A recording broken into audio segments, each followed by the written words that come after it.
ये कह रहा है हमारा कि a spherical black body with radius 12 centimetre and radiate 450 watt power at 500 kelvin if the radius half and the temperature double. ठीक है, रेडियस को हाफ कर दिया and temperature double, the power radiated in watt. ठीक है, देख रहे हो, बेसिक फंडामेंटल्स के क्वेश्चन फिर से पूछ दिया। यानी आप किसी भी चीज को इग्नोर करके नहीं चल सकते हैं, मिलता जुलता है।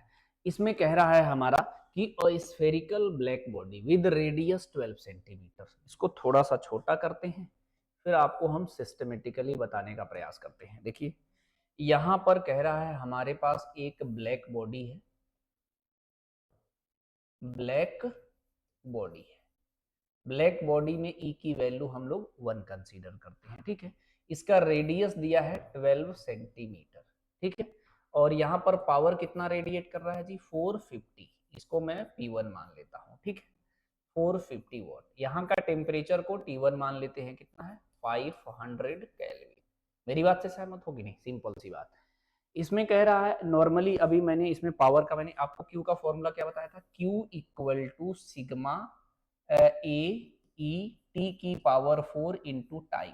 तो मैंने कहा Q डिवाइडेड बाई टी है, सिंपली इसको क्या बोलते हैं हम जी, P बोलते हैं। क्या बोलते हैं, P, power, energy per unit time, joule पर सेकेंड को वॉट ही तो बोलेंगे, इसका जूल, इसका Q को हम लोग कैलोरी में भी लिखते हैं, जूल में, तो जूल पर सेकेंड वॉट होता है ना, इसमें कंफ्यूज ना होना। और ये हो जाएगा हमारा, इसमें मतलब टी हट जाएगा, ई की वैल्यू 1 हो जाएगा, तो हो जाएगा सिग्मा ए टी की पावर 4 हो जाएगा। यहाँ रेडियस रेडियस के टर्म में बात कर रहा है, तो ये ब्लैक बॉडी है, इसे स्फेरिकल मान के मैं चलूंगा, तो जो पी है हमारा, ये हो जाएगा sigma 4 pi R square into T की पावर 4। ये कांस्टेंट, ये कांस्टेंट, ये कांस्टेंट, तो जो पावर है वो directly proportional to R square T की पावर 4 होगा। सिंपल सी बात। तो अक्सर जब भी इस तरीके का क्वेश्चन आएगा, तो ये की वर्ड जो है, कॉन्सेप्ट है, ये सिर्फ समझना है, तो इसकी वैल्यू पहले नहीं रखना है, समझे कि नहीं।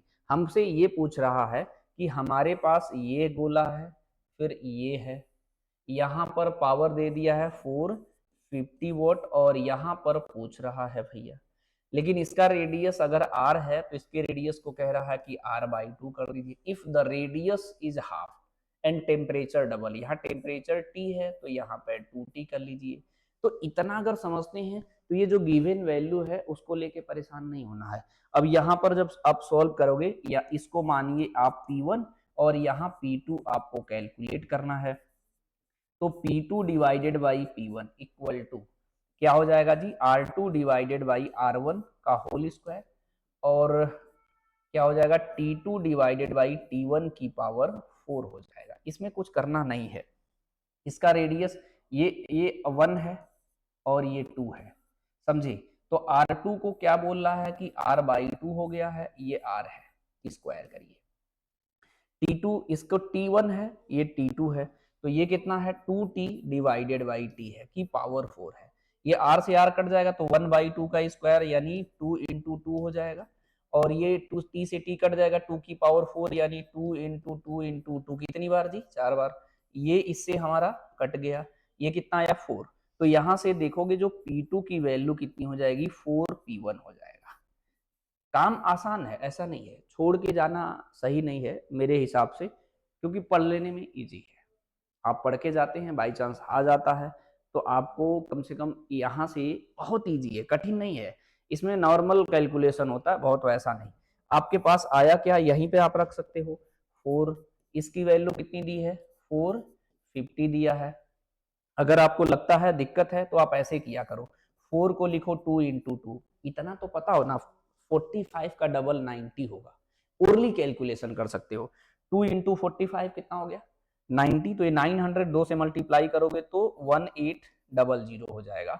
इतना वॉट आ गया। इसका आंसर कौन सा करेक्ट हो जाएगा जी, सी ऑप्शन करेक्ट हो गया। तो इसको बहुत ही स्लोली बताने का प्रयास कर रहे पवन, अब आंसर भी दे रहे, वेरी गुड, समझ गए ना। अच्छा, मैं कंडक्शन, कन्वेक्शन, रेडिएशन लिखा है, इसीलिए इसके सारे न्यूमेरिकल हम आपसे लगवा रहे हैं, ध्यान रखे रहिएगा। मतलब ये ऐसा नहीं, अपनी मर्जी से कोई चीज को नहीं छोड़ना है। ये क्या कर रहा है, हीट रेडिएट ही तो कर रहा है, तो रेडिएशंस में आ गया हमारा, समझे कि नहीं।